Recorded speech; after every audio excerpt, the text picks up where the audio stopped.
বীর মুক্তিযোদ্ধা মতিউর রহমান রেন্টু রচিত আমার ফাঁসি চাই বইয়ের এই অংশে পাঠ করছি দেশদ্রোহী অসভ্য বাহিনী।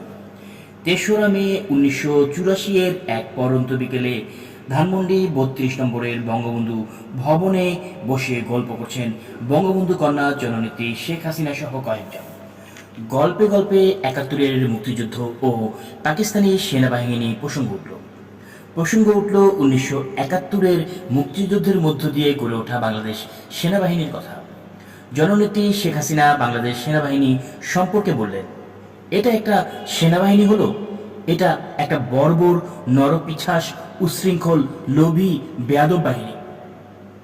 এই বাহিনীর আনুগত্য নেই, শৃঙ্খলা নেই, মানবিকতা নেই, মান্যগণ্য নেই, নেই দেশপ্রেম।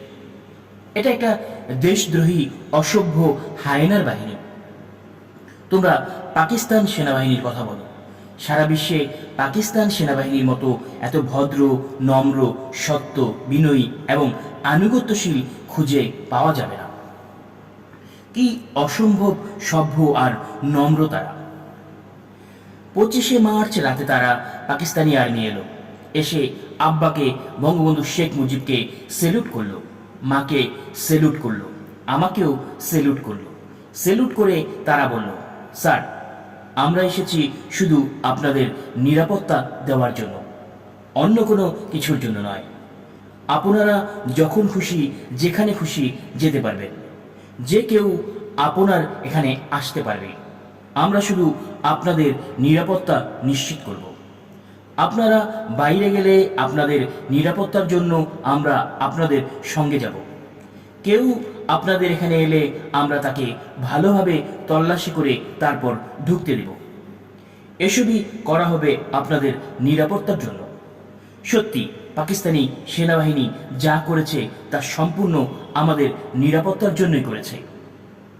২৬শে মার্চ দুপুরে আব্বাকে যখন পাকিস্তানি আর্মিরা নিয়ে যায়, তখন জেনারেল টিক্কা খান নিজে এসে আব্বাকে ও মাকে সেলুট দিয়ে আদবের সাথে দাঁড়িয়ে বিনয়ের সাথে আব্বাকে বলে, স্যার, আপনাকে প্রেসিডেন্ট ইয়াহিয়া খান আলোচনার জন্য নিয়ে যেতে বলেছেন। আমি আপনাকে নিয়ে যেতে এসেছি।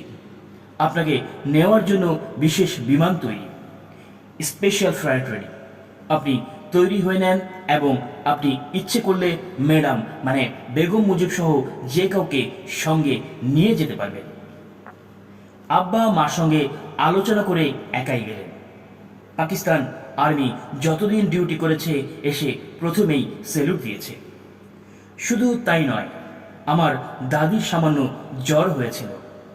পাকিস্তানিরা হেলিকপ্টার করে টুঙ্গিপাড়া থেকে দাদিকে ঢাকায় এনে পিজি হাসপাতালে চিকিৎসা করিয়েছে। জয়, শেখ হাসিনার ছেলে, তখন প্যাটে আমাকে প্রতি সপ্তাহে সিএমএইচ সম্মিলিত সামরিক হাসপাতালে নিয়ে চেক আপ করাতো। জয় হওয়ার ১ মাস আগে আমাকে সিএমএইচ এ ভর্তি করিয়েছে। ১৯৭১ সালে জন্ম হয় জয়। জন্ম হওয়ার পর পাকিস্তান আর্মিরা খুশিতে মিষ্টি বাটোয়ারা করেছে এবং জয় হওয়ার সমস্ত খরচ পাকিস্তানিরাই বহন করেছে।